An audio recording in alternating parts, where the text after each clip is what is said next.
Quelle est la première étape pour pouvoir déléguer efficacement vos projets pour vous aider à développer votre entreprise?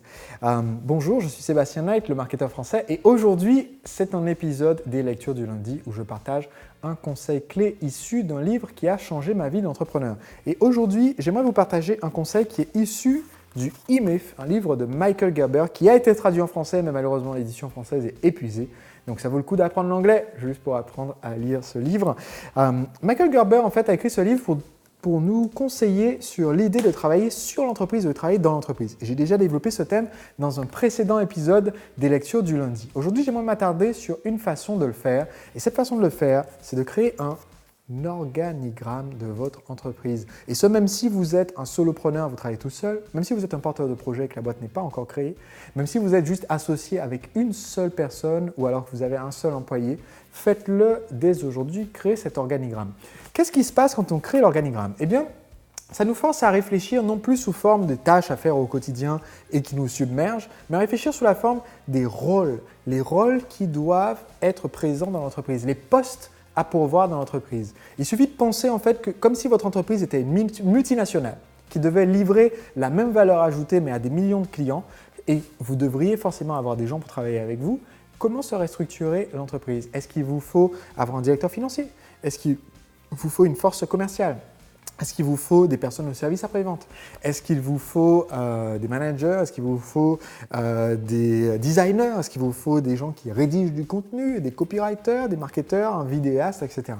Et si vous dessinez en fait l'organigramme complet de l'entreprise, si vous dites en fait tout en haut, qui est-ce qu'il y a? En fait, il y a les associés ou les actionnaires, ceux qui possèdent des parts. Ils ne font pas nécessairement du travail dans l'entreprise, mais ils possèdent des parts.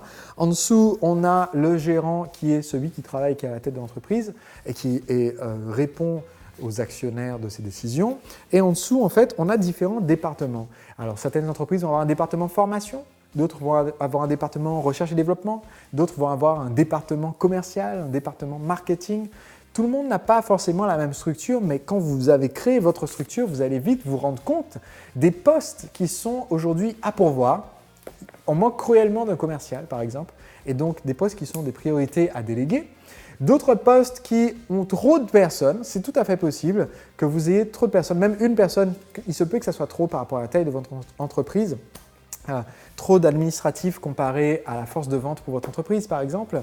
Vous allez aussi vous rendre compte des postes que vous occupez parce que vous allez mettre, en fait, une fois que vous avez fait l'organigramme, vous allez mettre à côté de chaque poste qui fait cette tâche aujourd'hui. Et si vous êtes solopreneur, vous allez mettre moi.